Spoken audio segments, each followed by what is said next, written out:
for the African Youth Charter, and we will be launching it tomorrow. The African Youth Charter is the legal document developed by the AU to champion youth development in Africa. Charting a way forward for the youth of the continent, it is a demonstration of the emerging generation virtually willing a bright future Africa. The youth are an important component in the existence of and development of human societies. Natural evolution dictates that procreation is essential for the continuous existence of life on Earth. As we procreate as living beings, we produce the young who will inevitably take over from us for posterity. So in a society, there will be the youth. Indeed, the future of any society can only be guaranteed and assured by its youth. This participant from Nigeria echoed his voice to the endeavor, citing optimism that the meeting would play an essential role in Africa's development. This meeting is really important because looking at Africa from a different perspective, if you want to ascertain sustainable development and sustainable growth, you need to engage young people, you need to engage champions by young people so that we can get to where we want to go. You can't have development in Africa without engaging young people. So to us, this meeting is strategic in reaching our destination. That's making Africa a sustainable development economy. Popularizing the African Youth Charter, that's certainly one critical step expected to serve as a turning point in unleashing the potentials of young people across the region. Reporting for Grts News, I am Abdullah Baji. Deputy Permanent Secretaries of various ministries are receiving training in minutes writing and strategic management. The capacity enhancement efforts organized by the Personnel Management Office also covers communication. Fatou Jassi reports. Cabinet papers, minutes writing and strategic management will be the focus of a week-long training for Deputy Permanent Secretaries drawn from various government ministries. Shouldering the daily and unstopping engagements of government demands some initiative, and so the building of capacity would have a significant bearing on their work as senior secretaries, especially in the areas of communications. A higher education institute of great repute, MDI, is the institution tasked to offer training on this relevant model. As a public service training institution, MDI, in partnership with the government, share the belief that the fight against poverty, the struggle for sustainable development, the eradication of corruption and other geopolitical malice will be lost or won in our country's civil service, of course with the support from the private sector and development partners. But what it means is the civil servant would have to be the foot soldiers, the new vanguard of a disciplined and effective selfless service. Developing communication skills, introducing participants to the latest information systems in the trade is especially critical in this endeavor. Well, there's an underpinning issue, is that after you have described the tool that is in your hands, you will discover that you're talking about language.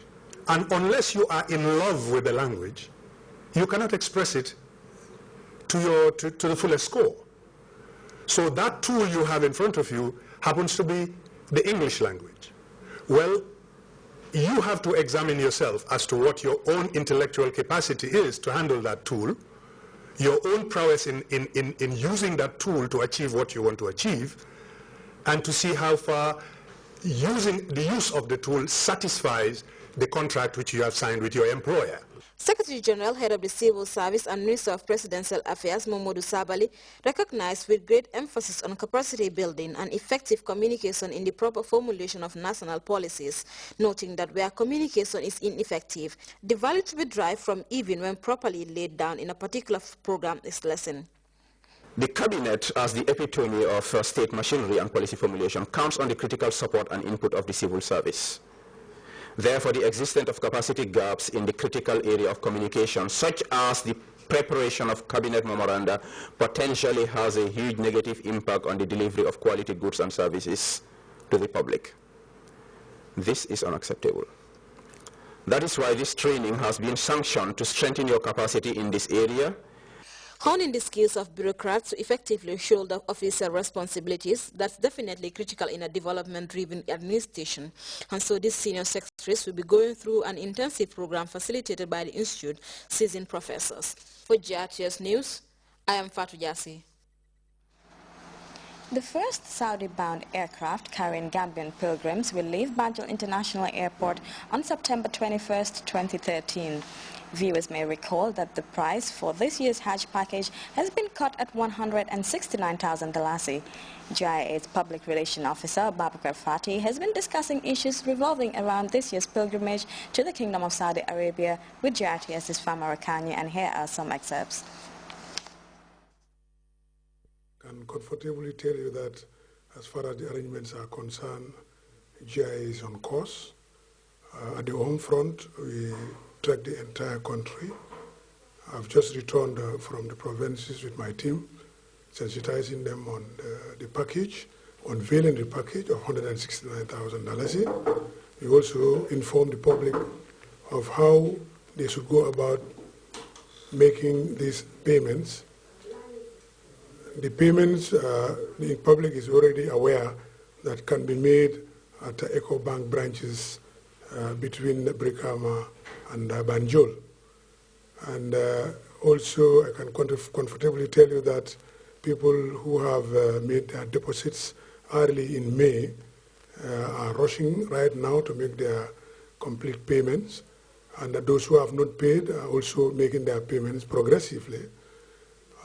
Also on the issue of the aircraft, I can comfortably report that the aircraft arrangement is already finalized with Ethiopian Airlines. Also, as far as the accommodation is concerned in the Kingdom of Saudi Arabia, both in the two cities of Mecca and Medina, the accommodations also are finalized. So by and large, GIA is on course. We have finalized arrangements on aircraft. We have finalized arrangements on accommodation in Mecca and Medina. On the home front also, the public is well aware of all the developments as far as Hajj is concerned for 2013. All what I want to tell the general public is that already the first flight is full. We are working on the second flight, so they should all rush and come and complete their payments for those who have made deposits earlier. Those who have not made any deposit should make sure they go and pay as soon as possible, because it is purely going to be on first come, first serve basis. So I want to encourage the general public to rush now and either complete their payments or make sure they make the whole payment of $169,000. In fact, what we did, GIA always we are very proactive. Even before the announcement of the Hajj package, we sent a team, including myself, to the entire length and breadth of this country, sensitizing people on the issue of health. We all know that Hajj is very vigorous. It is something that you need a lot of energy, and you have to be in a very good shape, health-wise, to be able to perform Hajj. GIA's Public Relations Officer Babakar Fati on this year's Hajj preparations. We'll be back with news from outside the Gambia after this break.